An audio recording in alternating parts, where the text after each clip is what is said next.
నాటకం చూడాల్సి వస్తే ముందు వరుసలో కూర్చుంటాం. అదే సినిమా చూడాల్సి వస్తే వెనుక వరుసలో కూర్చుంటాం. ముందు వెనుక అన్నవి సాపేక్షం. సబ్బును తయారు చేయాలంటే ఆయిల్ కావాలి. అదే చేతికి అంటిన ఆయిల్ని పోగొట్టుకోవాలంటే సబ్బు కావాలి. చిత్రంగా ఉంది కదూ, జీవితం కూడా ఇంతే. సమస్య వచ్చి పడింది, జీవితం అయిపోయింది అనుకోకూడదు. దానిని ఓ మలుపుగా భావించాలి. ఈ ప్రపంచంలో ఇద్దరు ఆనందిస్తారు. ఒకరు పిచ్చివాళ్ళు, మరొకరు చిన్నపిల్లలు. గమ్యాన్ని చేరుకోవాలంటే పిచ్చితనం కావాలి. చేరుకున్న గమ్యాన్ని ఆనందించాలంటే చిన్నపిల్లలైపోవాలి. తాళంతో పాటే తాళం చెవి కూడా తయారు చేయబడుతుంది. ఒకటి లేకుంటే రెండోది తయారు కాబడదు. అలాగే పరిష్కారం లేకుండా సమస్య కూడా రాదు. తోటా కంటే శక్తివంతమైనది మాట. ఒక్క మాటతో సంబంధం తెంచేసుకోవచ్చు. ఒకే మాటతో లేని బంధాన్ని పెంచేసుకోవచ్చు కూడా. మనిషి సమాజంలో సూదిలా బ్రతకాలి కాని కత్తెరలా కాదు. సూది పని ఎప్పుడు జోడించడం మాత్రమే, కత్తెర పని ఎప్పుడు విడదీయడమే. అందరినీ కలుపుకుంటూ బ్రతకాలే గాని కత్తెరలా విడదీస్తూ కాదు. నిజాన్ని మార్చే శక్తి ఈ ప్రపంచంలో ఎవ్వరికీ లేదు.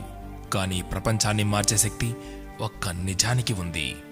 నీవు సంతోషంగా ఉన్నావంటే నీకు సమస్యల్లేవని కాదు, వాటిని ఎదుర్కోగల శక్తి, ధైర్యం నీకున్నాయని అర్థం. స్నేహితుడిని నీ దుఃఖ సమయంలోనూ, యోధుడిని యుద్ధంలోనూ, భార్యను పేదరికంలోనూ, గొప్ప వ్యక్తిని అతని వినయంలోనూ పరీక్షించాలి. చేసిన తప్పుకు క్షమాపణ అడిగినవాడు ధైర్యవంతుడు. ఎదుటి వారి తప్పును క్షమించగలిగిన వాడు బలవంతుడు. కష్టం అందరికీ శత్రువే, కానీ కష్టాన్ని కూడా చిరునవ్వుతో స్వీకరిస్తే అది సుఖమై నిన్ను ప్రేమిస్తుంది. ఓటమి లేనివాడికి అనుభవం రాదు, అనుభవం లేనివాడికి జ్ఞానం రాదు. గెలిచినప్పుడు గెలుపును స్వీకరించు, ఓడినప్పుడు పాఠాన్ని స్వీకరించు. ఓడిపోయి విశ్రాంతి తీసుకుంటున్నప్పుడు ఆ ఓటమి నేర్పిన పాఠాన్ని చదువుకో. నీవే గెలుస్తావు. ఎవరికైనా ఉండేది రోజుకు 24 గంటలు మాత్రమే. గెలిచేవాడు ఆ 24 గంటలు కష్టపడుతుంటాడు. ఓడేవాడు ఆ 24 గంటలు ఎలా కష్టపడాలా అని ఆలోచిస్తుంటాడు. అంతే తేడా.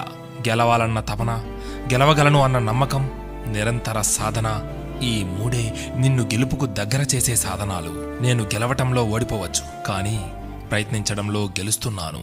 ప్రయత్నిస్తూ గెలుస్తాను, గెలిచి తీరుతాను. స్వయం కృషితో పైకొచ్చిన వారికి ఆత్మవిశ్వాసం ఉంటుంది గాని అహంకారం ఉండదు. ఏమంటారు?